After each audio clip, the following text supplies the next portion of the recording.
Hey guys, welcome back to GX Story Sleeping. Tonight we're diving straight into the sticky, squelching underbelly of medieval healthcare, if you can call it that. Imagine trudging down a dirt lane in grimy boots, the sun dipping low behind jagged rooftops, and the smell of stale beer and roasted meat tangling in the air. You duck under a creaky wooden sign to find yourself in a dim tavern, its beams slick with centuries of smoke.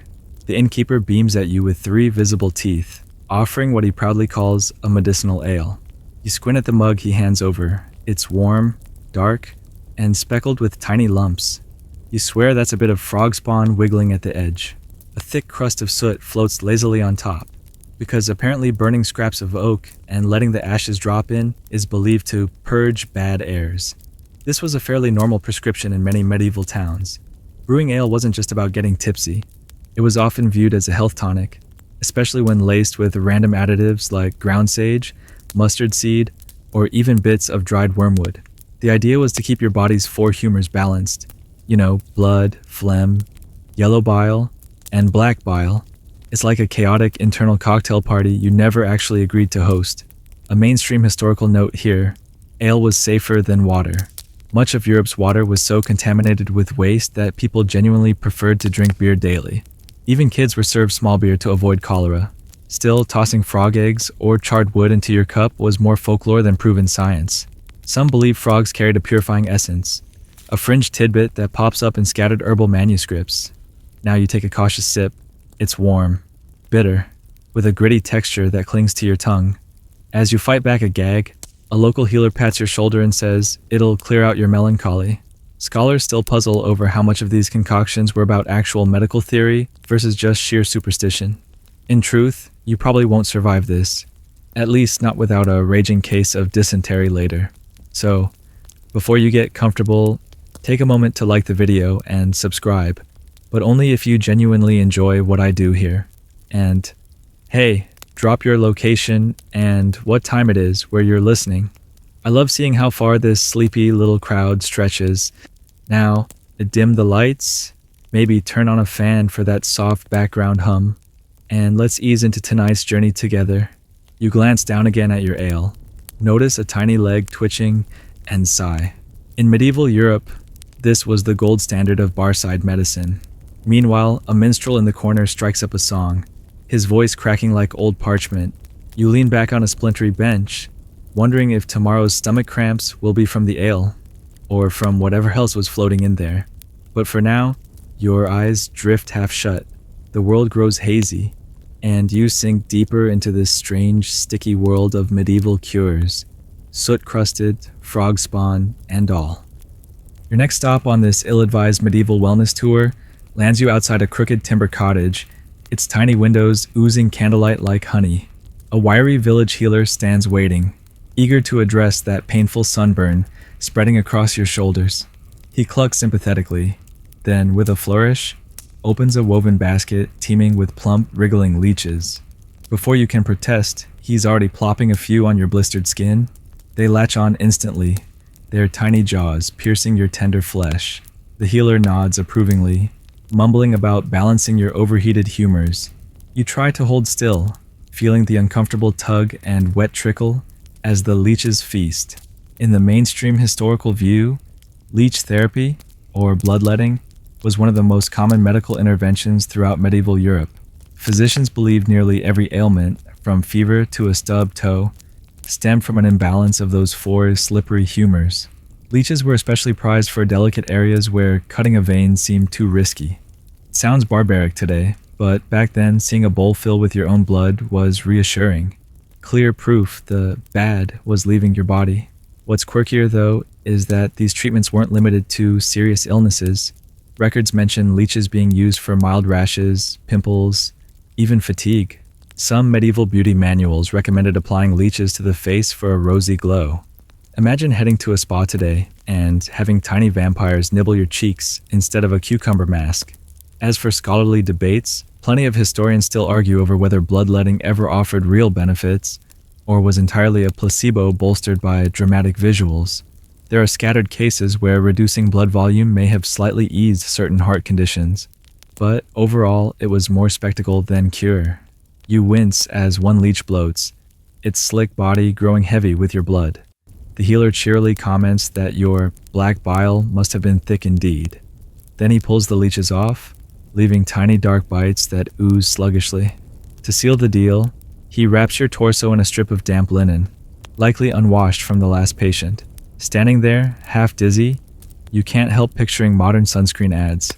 A gentle lotion, SPF 50, a smiling family on a beach. Now compare that to standing shirtless in a dirt yard while leeches squirm over your sunburn. Who really had it worse? You stagger away, trying not to scratch, because apparently that spreads corruption deeper. Nearby, kids chase a mangy dog through muddy streets, their laughter floating through the humid dusk. You take a deep breath that tastes of manure and smoke. The healer gives you a Johnny wave with stained fingers, already beckoning his next patient forward. You're left with a faint promise that by morning, your humors will be realigned, or at least that your leech bites will be too sore to worry about your sunburn. Either way, you limp on, shoulders sticky with half-dried blood, already regretting your latest medieval remedy. Your shoulders are still smarting from the leech fiasco when you limp into another dusty lane, hoping for something gentler this time. A broad-hipped woman in a rough wool dress beckons you into her garden patch, bursting with daisies and shaggy herbs. She's known around town for her soothing poultices, a far cry, you think, from blood-sucking worms. She plucks handfuls of daisies, crushing them with a smooth river stone until the petals turn into a damp paste. This she slathers generously across your arms and chest, humming a tune that sounds suspiciously like a funeral dirge. To finish, she unwraps a cloth bundle that reveals old slices of bread, dark green with fuzz. Before you can shy away, she presses these moldy slabs against your skin and binds the whole mess tight with twine. Now you stand there, trussed up like a medieval roast, dripping daisy juice and breadcrumbs. She assures you that the mold draws out hot fevers. Mainstream historical accounts do show that bread poultices were standard practice, partly because any soft, porous medium could help keep a wound covered. Interestingly, here's a quirky tidbit. Some believe this folk approach accidentally introduced early penicillin-like mold compounds to infections, though, let's be honest, most of the time it was just bread going rank. Meanwhile, scholars continued to debate whether medieval healers noticed fewer infections because of these moldy applications, or if that's a romantic modern reading into otherwise filthy practices. Records are annoyingly vague, listing only that the patient either improved or expired, which isn't exactly rigorous clinical data. Beneath the bindings, your skin starts to itch horribly. The daisies were supposed to cool inflammation, but the mold has its own lively agenda. You shift your weight, feeling crumbs slip down into your tunic. It's about then you notice a fat little beetle crawl out from the bread and plop onto the ground. Trying not to retch, you look around for distraction. Nearby, hens peck lazily at worms in the dirt, unconcerned by human woes. A cart rattles past, loaded with barrels that leak sweet, sharp vinegar, probably bound for another apothecary's experiments. You sigh. Maybe tomorrow you'll actually feel better. Or maybe tomorrow's problem will be angry welts from whatever else was living in that bread. Either way, your mind drifts in a slow swirl of daisies, mold, and warm evening air. As the healer gives your bindings one last reassuring pat, she tells you not to bathe for at least 3 days. You nod dumbly, thinking about the leech bites, the soot ale still sloshing in your belly, and now this fungal overcoat. Medieval medicine is proving to be less a path to recovery and more a grim tour of bodily discomfort. Still, under the heavy twine and herbal mash, there's a strange comfort in being fussed over, even by questionable hands. The healer gives you a wink and shuffles off to gather more daisies, leaving you alone with your crawling thoughts and your crawling bread. You shuffle onward, your skin sticky from daisy pulp and mold juice, hoping the next remedy on your medieval misadventure might involve less rot. Instead, you find yourself drawn to a circle of villagers gathered beneath a bright waxing moon. They whisper of a night ritual that promises to clear headaches and drive away lurking demons. You'd settle just for losing the pounding behind your eyes. At the center sits an elderly man with a long, oil-slick beard who gestures for you to kneel. Before you can object, he thrusts a cracked clay cup into your hands. It reeks of something acrid and faintly sweet. Peering inside, you see a thin yellow liquid, urine, Not just any urine, mind you, but carefully aged according to lunar phases. Supposedly, the moon-pulled humors make it extra potent for flushing toxins from the brain. You take a hesitant sip. It's warm, slightly salty, with a back note of old straw. You gag, but force it down. Meanwhile, the old man is chanting, waving a stick festooned with feathers and tiny bells around your head. This ritual blending of astrology with medical practice was surprisingly mainstream. Historical records from medieval England and France reveal entire medical calendars, aligning treatments with the positions of the moon and planets. Doctors wouldn't dare perform even minor surgeries if Mars was in the wrong house. The quirky bit here is how urine itself was revered. Medieval texts often recommended tasting a patient's urine to diagnose disease. Physicians would proudly swirl glass flasks of it, inspecting color and even inhaling the scent to divine inner imbalances. Meanwhile, modern scholars still bicker over whether these observations occasionally stumbled on legitimate findings. After all, very dark or sweet urine can indicate real problems. You try to focus on the moon above, its pale glow smeared by drifting clouds. The villagers sway in rhythm, muttering half-remembered prayers. Someone sprinkles lavender and rosemary into a small brazier. Fragrant smoke coils around your shoulders, almost masking the sourness in your mouth. Almost. You catch yourself laughing softly, delirious from exhaustion or just sheer absurdity. Who needs ibuprofen when you've got a village dance, astrology charts, and fermented pee? A scrawny dog barks nearby, startling you enough that you slosh a bit of your potion onto your tunic. Great. Now you'll smell like this ritual for days. Eventually, the chanting peters out. The bearded man beams, assuring you the moon's power is now sealed inside your bones. He doesn't offer a refund if your headache still rages tomorrow. You nod, dazed, thanking him with the fragile hope that placebo might work where medieval science can't. You wander off into the cool night air. Overhead, the moon continues its ancient arc, oblivious to your rumbling stomach and uneasy gut. Somewhere nearby, another healer might be mixing nettle teas or grinding oyster shells, ready for the next desperate soul. But for tonight, you've had your fill of lunar potions and folk wisdom, enough to carry your weary body a few more stumbling steps down the shadowed road. Morning breaks with a weak, watery sun that does nothing to warm your clammy skin. After a fitful night's sleep, haunted by dreams of dancing frogs and leech bites that giggled, you're determined to find something more substantial than daisies or urine to banish this creeping chest cough. The local apothecary's shop seems promising at first glance. Its shelves are lined with dusty jars containing bright powders, twisted roots, and desiccated claws. The air is thick with an odd sweetness that makes you cough even harder. From the back emerges a stooped man with bushy brows and the look of someone who hasn't blinked in years. He listens to your hacking fit, nods solemnly, and rummages through a basket. What he produces is unsettling.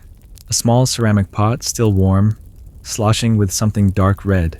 With a great pride, he informs you it's freshly boiled weasel blood, an ancient standby for chest ailments and stubborn phlegm. Historically, using the blood of small animals as medicine wasn't that fringe.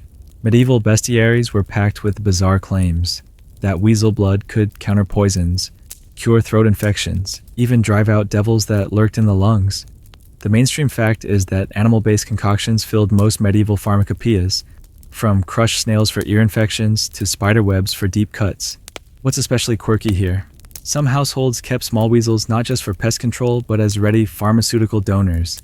Certain local records describe peasants offering up their family's pet weasel to be humanely, or not so humanely, tapped for a bit of fresh, hot cure. You eye the steaming pot as the apothecary pours a ladleful into a horn cup. He adds a pinch of ground cloves and, for good measure, dips a sprig of rosemary into it like a cheerful cocktail garnish. You try to muster a polite refusal, but he's already pressing it into your hands. With his expectant grin hovering inches from your face, you sigh and take a gulp. It's metallic and oily, coating your tongue in a way that feels impossible to wash off. The apothecary beams. "You'll be coughing up demons by sundown," he assures you. Scholars still puzzle over these confident claims, since any actual medicinal compounds in weasel blood are entirely speculative. A debate that keeps medieval medical historians delightfully busy. You leave his shop with the coppery tang still clinging to your breath. Outside, a skinny girl sells hot chestnuts on the corner. For a moment, you consider using the warm shells to soothe your aching ribs instead. Anything but more boiled weasel. As you wander on, the world feels slightly skewed. Maybe the blood has done something, or maybe it's the combination of soot ale, leech bites, mold bread, and moon urine swirling together in your poor gut. Either way, each breath rattles, but your steps somehow carry you forward, deeper into this strange labyrinth of medieval cures, where hope always seems one dubious remedy away. By now, your body feels like a patchwork of questionable treatments, soot still under your fingernails, daisy stains on your tunic, and a faint memory of weasel blood that won't quite leave your throat. Naturally, this means it's time for something even grander. After all, nothing says last-ditch medieval cure quite like crushing up jewels to swallow. It happens when a local noblewoman's servant catches sight of you coughing and practically drags you into a fine timber hall. Inside, everything gleams. Polished oak tables, embroidered tapestries, brass candlesticks. Your shoes, caked with street muck, squelch embarrassingly on the floorboards. The lady of the house lounges on a high-backed chair, draped in velvet, idly stroking a tiny greyhound. She waves off your awkward bow and orders her steward to fetch the emerald powder. Apparently, word of your rattling chest has traveled fast, and she's positively thrilled to demonstrate her family's prize plague remedy. Here's your mainstream historical fact.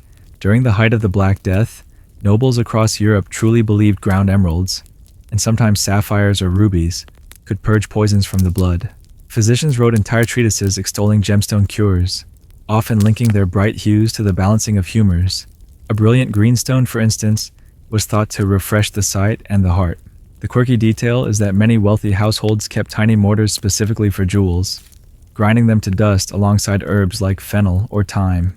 These were acts of sheer opulence, signaling status as much as medical hope. Swallowing precious stones wasn't merely desperate, it was a luxury death insurance, a sparkling show of "we did everything we could." Scholars still debate whether these gemstone powders sometimes carried actual benefits by sheer accident. Some minerals might have had mild antimicrobial properties, though in doses too small to matter. Mostly it was expensive grit that scoured the throat on the way down. You watch as a servant grinds a slender emerald on a marble slab. The powder, pale and shimmery, is swept into a cup of warm wine. You take it gingerly, swirling it to see tiny flecks dance like stars. With all eyes on you, there's little choice but to sip. It's gritty, tart from the wine, with faint mineral notes that remind you unpleasantly of licking a wet rock. The noblewoman claps her hands, delighted, declaring you shall surely survive now. Meanwhile, the steward mutters that if your cough worsens, they'll try a sapphire mixture next. You can almost hear your stomach sigh. Outside once more, you cough so hard your chest burns.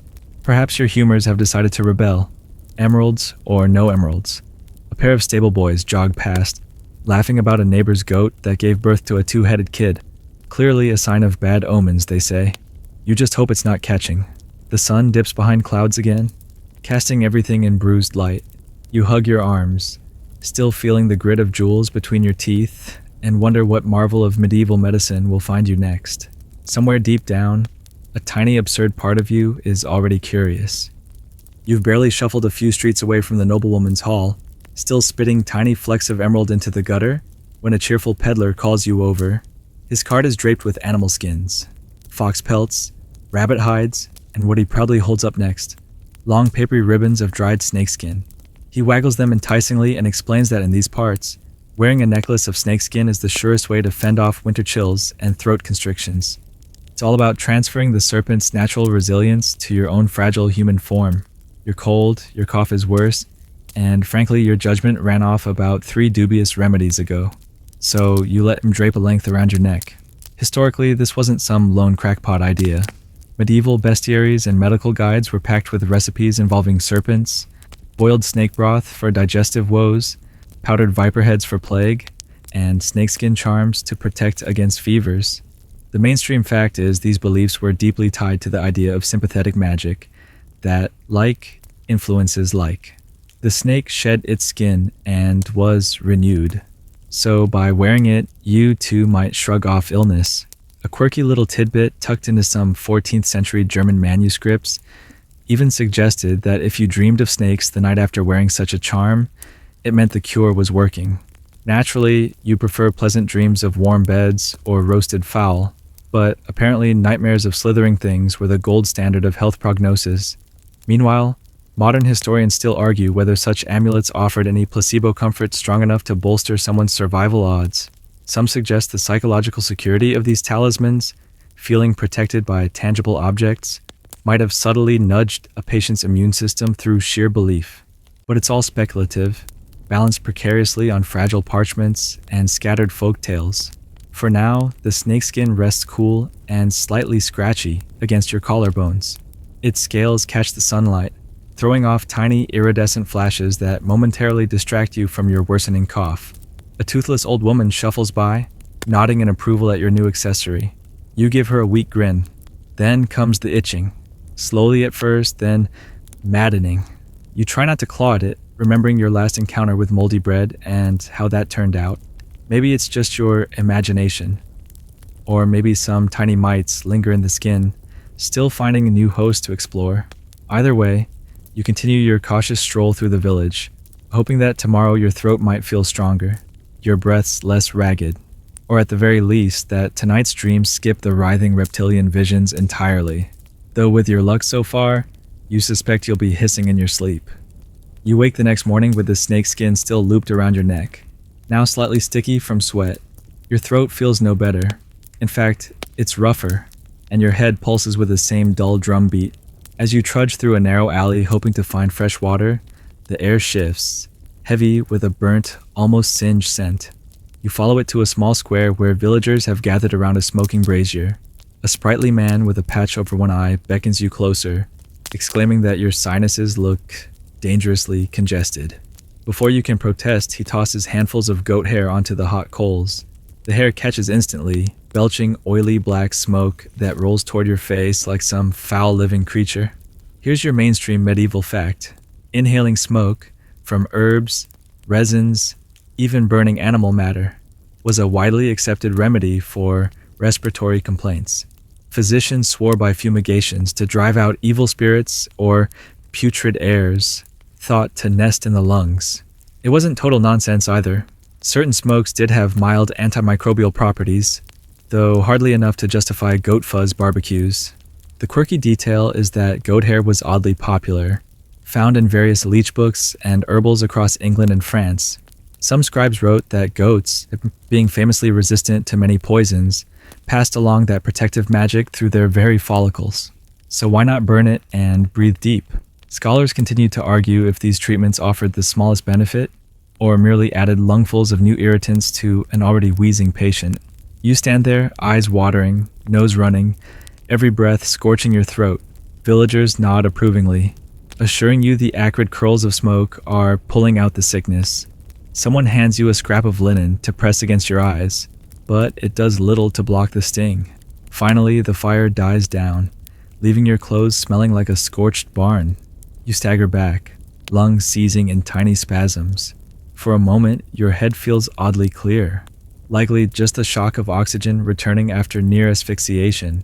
A thin silver thread of drool slips from your lip, and you swipe it away with what little dignity you can muster.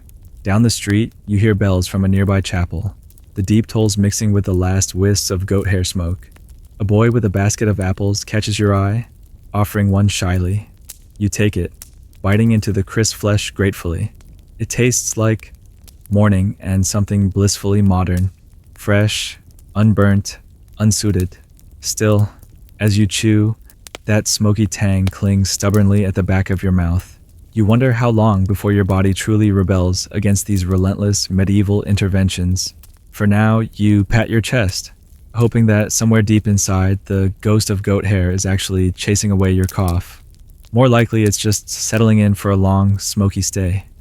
You wander away from the sooty square, half blind from smoke, hoping for a breeze to clear your streaming eyes. But your relief is short-lived. A neighbor's boy races up breathlessly to tell you there's a new remedy in town, and it's guaranteed to ease your aching joints. Against your better judgment, which by now must be curled up somewhere weeping, you follow him down a muddy path to a low, ramshackle cottage. Inside, the air is strangely sweet, like old roses left too long in the sun. A hunched woman with an apron stiff from use greets you warmly, Bad knees? Swollen ankles? She chirps, as if discussing the weather. Before you can muster a lie, she's already pulling out a clay jar and dipping her fingers into a thick, pearly ointment. It goes on cold, then warm, massaged deep into your skin. Only when she smiles, a slow, gap-toothed grin, do you catch her low murmur. Rendered from the finest corpse fat. Your stomach lurches. Historically speaking, using human fat in ointments wasn't completely outside medieval norms. In more shadowed corners of Europe, stories abound of thieves' salves, or witches' balms, made from the bodies of executed criminals. Some believe this macabre ingredient transferred the dead person's remaining vitality directly into the living. A mainstream documented practice? Not exactly. But scattered references pop up in old legal records, often tied to accusations of necromancy. The quirky detail? In certain regions, midwives and cunning folk were rumored to collect small scraps of fat secretly during preparation of burial shrouds, believing it extra potent for treating arthritic limbs. Scholars still hotly debate whether this was widespread ritual or local superstition blown out of proportion by gossiping neighbors. Either way, you're now a reluctant participant. The woman kneads the ointment vigorously into your calves, humming a tune with no discernible melody. Your skin tingles in a way that could be healing or horror. You try not to think about who this balm might once have been. Outside, chickens scratch in the dirt, blissfully ignorant. A black cat slinks by the doorway, pausing to stare at you with eerie yellow eyes. Somewhere in the next room, you hear the soft clink of jars being shifted, a quiet symphony of dubious potions awaiting their next desperate patient. When she finally pulls her hands away, your legs do feel strangely lighter. Placebo or not, it's a welcome reprieve. She ties a scrap of cloth around each knee to seal in the spirits and sends you hobbling back into the daylight. You take a long breath, tasting earth and old wood smoke, hoping that corpse fat stays on your skin and not in your nightmares. Then you shuffle on, a little faster now, seeking something, anything, that might restore your faith in more ordinary forms of discomfort. Your knees might feel oddly loose and tingly from the corpse fat rub down, but your mouth, that's a different story. A throbbing pain has settled into one molar, radiating hot flashes along your jaw. You try to ignore it, pressing your tongue against the tooth, hoping it'll somehow fix itself. Of course it doesn't. So you limp along until you find a blacksmith's apprentice standing outside a small forge, chatting with a barber surgeon whose apron is spotted with old brown stains. They grin when they see you, clutching your cheek. Before you can protest, you're ushered into a dim corner, plopped onto a stool and told to hold still now. Medieval dentistry was always more iron than ivory. The mainstream fact is toothaches terrified people. They were signs of rot that could spread to the brain. So, local practitioners often tried a fiery approach, literally burning the pain away. You barely catch a glimpse of the thin iron rod heating in the coals before it's pressed, hissing, to the outside of your jaw. You jerk and nearly topple the stool. The pain is immediate and electric, tears springing to your eyes. And because no visit is complete without a culinary flourish, the barber surgeon stuffs your cheek with a warm mash of roasted onions and garlic, insisting the poultice will draw out the corrupted humors. Quirky detail. Texts from medieval Italy describe onion or leek mixtures packed into cavities or even stitched into cloth and tied around the face. The strong smell was thought to chase away demons gnawing on your nerves. Meanwhile, scholars still squabble over whether any herbal poultices actually reduce tooth infections, or if the occasional improvement simply came from the wound draining on its own. Gruesome luck masquerading as medical wisdom.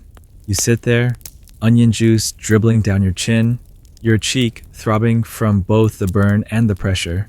Outside, you hear the rhythmic clang of the smith's hammer, a strangely comforting sound compared to the muffled thumps of your own heartbeat in your ears. Eventually, they declare it done.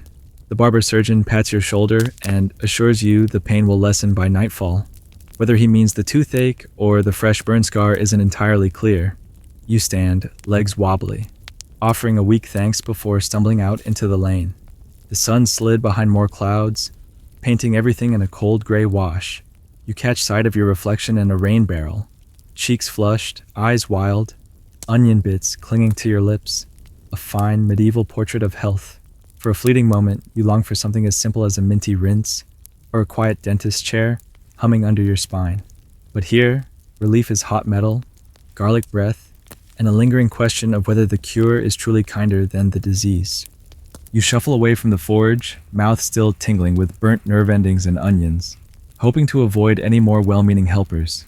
But fate, or medieval hospitality, has other plans. A young dairymaid spots you wincing and calls out from behind a low fence. She's all bright eyes and eager concern, waving you over with flour-dusted hands. Before you know it, she's fussing about your small cuts and scrapes, from briars, from restless scratching, or maybe from that panicked moment you nearly fell into the soot vat back at the tavern. She clucks her tongue, disappears into a lean-to, and returns with a wooden bucket. Inside is a lumpy greenish mash that instantly smells like, well, exactly what it is. Fresh cow dung mixed with crushed marigold petals. Historically, applying animal dung wasn't so bizarre to medieval folk. Manure was warm, plentiful, and thought to have powerful drawing properties, helping to pull bad humors out through the skin. The mainstream fact is, many leech books describe cow dung poultices for wounds and inflamed joints, often combined with herbs like plantain or marigold. They claimed it soothed swelling and accelerated healing. The quirky tidbit: some recipes insisted the cow must be a particular color, often white or spotted, to ensure the poultice's effectiveness, revealing just how tangled superstition was with daily medical practice. Scholars still wrestle with whether such treatments provided mild antiseptic benefits due to natural ammonia, or simply delivered a fresh helping of bacteria to already vulnerable bodies. The maid is delightfully oblivious to your hesitation. She slathers the cool mash across your shins and wraps them in coarse linen. It's oddly soothing at first, the mud-like weight pressing gently against your raw skin. But soon, an earthy, barnyard heat starts to rise, and tiny bits of straw poke through the wrap, scratching at your tender spots. She pats your knee with a proud little nod. Leave it on till cockcrow. You'll be right as rain by morning. You give her a wobbly smile and hobble away, legs swaddled in what's essentially the field's leftovers. As you limp down the path, passing chickens scratching for bugs, you catch snatches of village chatter about a neighbor's son who lost 3 toes last winter. They blame frost demons. Obviously nothing to do with untreated infections or dung bandages gone wrong. The line between genuine remedy and outright hazard remains frustratingly blurry. Still, your legs do feel slightly less raw. Or maybe you're simply distracted by the pungent aroma wafting up with every step. You pause by a mossy wall, lean back, and close your eyes. For one brief, bizarre heartbeat, it almost feels peaceful. The warm compress, the soft clucking of hens, the low murmur of villagers. Of course, then a fly lands on your knee wrap. Thoroughly intrigued, you sigh. If you survive this medieval chapter, it'll be a minor miracle wrapped in cow dung and tied with linen twine. By now you've become a wandering showcase of medieval treatments, a snakeskin necklace, leech scars, faint emerald grit between your teeth, and legs wrapped in fragrant dung. Naturally, someone is bound to notice. It happens when you pause at a market stall, eyeing small pots of honey, in hopes of finally tasting something pleasant. The vendor, a plump man with sun-crinkled eyes, studies you with mild horror. Then, with a conspiratorial wag of his finger, he insists your complexion looks dangerously sallow. Before you can edge away, he's pulling a small leather pouch from under the stall. Out spills a cluster of hard, knobbly lumps, bezoar stones, pulled from the stomachs of goats. He carefully selects one, dropping it into a cup of spring water, where it sinks and sits like an unimpressed little toad. With a flourish, he hands it to you. Drink up. Clears every poison. Kings swear by it. Here's your mainstream historical gem. Bezoars were an absolute craze among the European elite from the late medieval into the Renaissance period. Wealthy nobles paid staggering sums for these goat or deer stomach stones, believing them to neutralize any poison. Monarchs often had ornate cups designed to test liquids by lowering a bezoar inside and waiting to see if it fizzed. The quirky tidbit? Apothecaries sometimes sold fake bezoars, mere lumps of clay and straw compacted to mimic the real thing. Whole court scandals erupted when someone's miracle stone proved suspiciously crumbly. Scholars still bicker over whether even genuine bezoars had trace chemical properties that bound certain toxins, or if it was all spectacular placebo reinforced by social panic about assassination. You eye your cup dubiously. The water looks exactly the same, maybe slightly cloudier around the stone, but the vendor beams until his cheeks nearly swallow his eyes. So, with the weary resignation of someone who's drunk frog spawn ale and moon urine, you take a sip. It tastes like ordinary water, with a faint, chalky afterglow. Around you, the market bustles on. A woman sells garlands of dried rosemary, children chase each other with sticks, and an old dog dozes under a cabbage cart. It's a snapshot of peaceful medieval life that almost makes you forget your bizarre personal medical tour. Almost. Because soon enough, your stomach gives an uncertain gurgle. Is it the weasel blood, the emerald dust, the cow dung's indirect influence, or simply your poor, battered humors throwing up their hands? You hand the cup back, nodding politely. The vendor assures you that by tomorrow, your face will glow with vigor. You just might believe him if your insides weren't performing interpretive dances. But still, there's a strange comfort in joining centuries of hopeful patience, nobles and peasants alike, who put their faith in a humble goatstone, chasing the dream of health, one gritty sip at a time. You drift away from the market square, your stomach a seething mystery of bezoar-infused uncertainty. The sun slips lower, throwing long, spindly shadows across the road. As evening approaches, you hope that maybe, just maybe, you can end this day without another surprise dose of medieval ingenuity. Of course, that hope dies quickly. You round a corner and nearly collide with a group gathered around a rickety trestle table. A thin, earnest-faced monk is carefully setting out small wax cups filled with a dark, viscous liquid.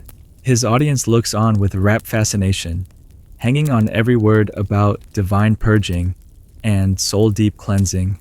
Before you can back away, the monk spies you, ragged, bandaged, flecked with traces of your day's adventures. He practically beams, declaring you the perfect candidate for his holy syrup. The cup he presses into your hands is sticky and gives off a pungent reek of licorice, vinegar, and something musky. Here's the mainstream historical anchor. Many monastic infirmaries brewed powerful purgatives from senna, wormwood, and black hellebore, designed to induce violent vomiting or frantic trips to the garderobe. The idea was that sickness dwelled in your gut, festering alongside your moral failings, and flushing everything out would heal both body and spirit. The quirky detail: some recipes included traces of ground-up iron nails, powdered church mortar, or even pages from Psalms, consumed literally so holy words could work from the inside out. Scholars still argue whether monks genuinely believed these curious additions had chemical power or simply symbolic weight, serving as edible prayers. Back in the street, you stare into your cup. The monk nods encouragingly. With the resigned dread of someone who's already burned, bled, smoked, and swallowed half the village's medical repertoire, you tip it back. The taste is astonishing. Sour and bitter all at once, oily enough to coat your throat. Almost immediately, your stomach churns. The monk clasps your hands and begins a low chant, thanking the saints for their mercies. You only manage a weak smile before staggering to a quiet patch of grass where you retch spectacularly. Afterward, he's still there, serene as a carved angel, telling you the purge was proof the remedy worked. You nod faintly, wiping your mouth, secretly hoping this divine brew will at least scare off the next cough fit. As twilight deepens, the crowd disperses, and fireflies flicker above the hedges.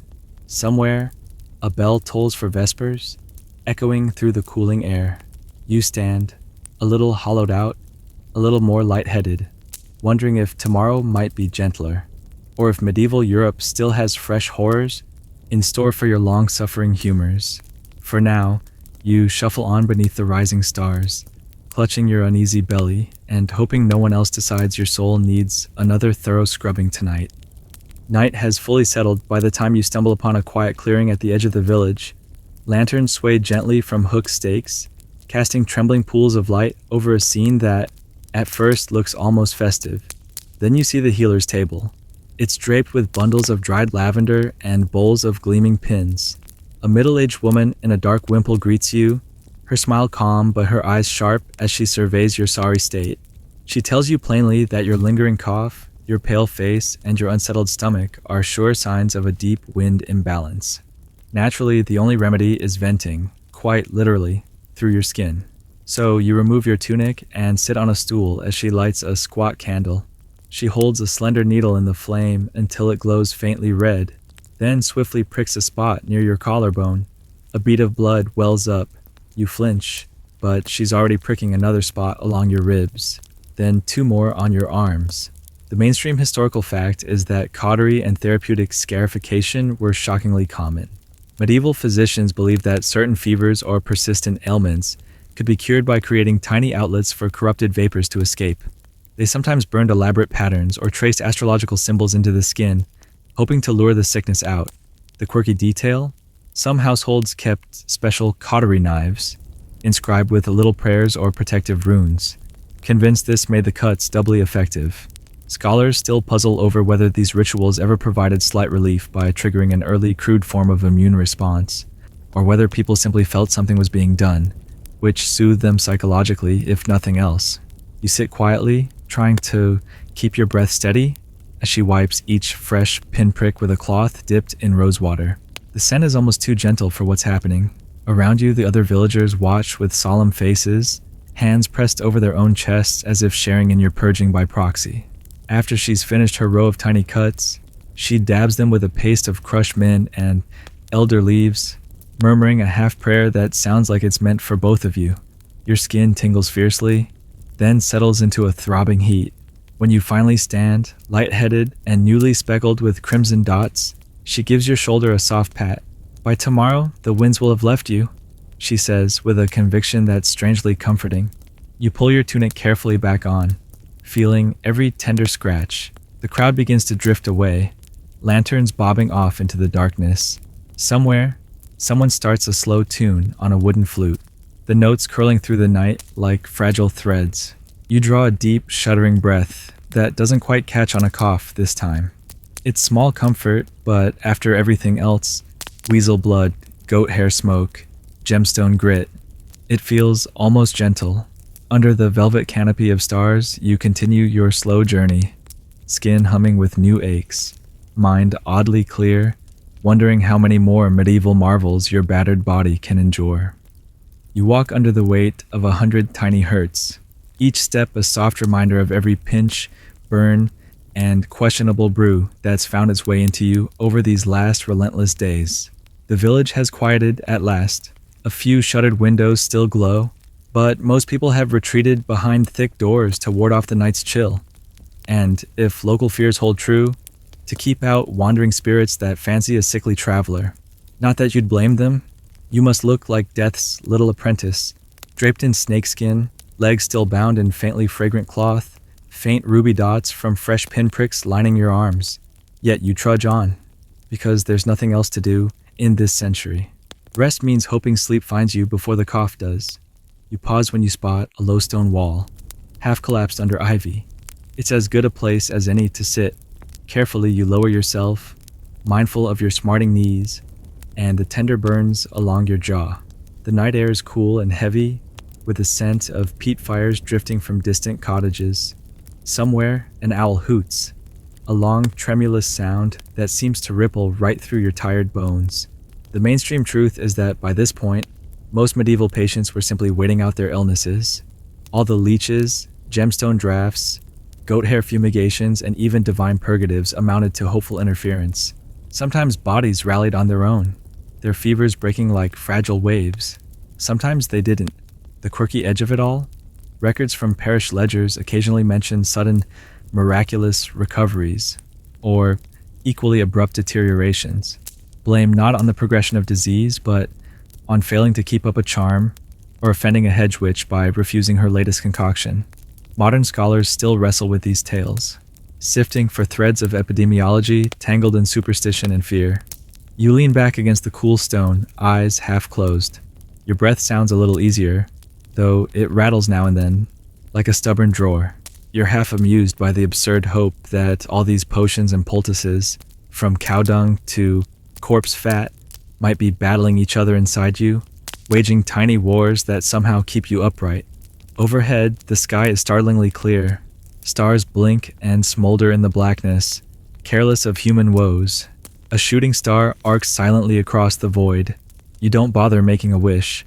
After everything, you've developed a sort of resigned camaraderie with your own battered humors.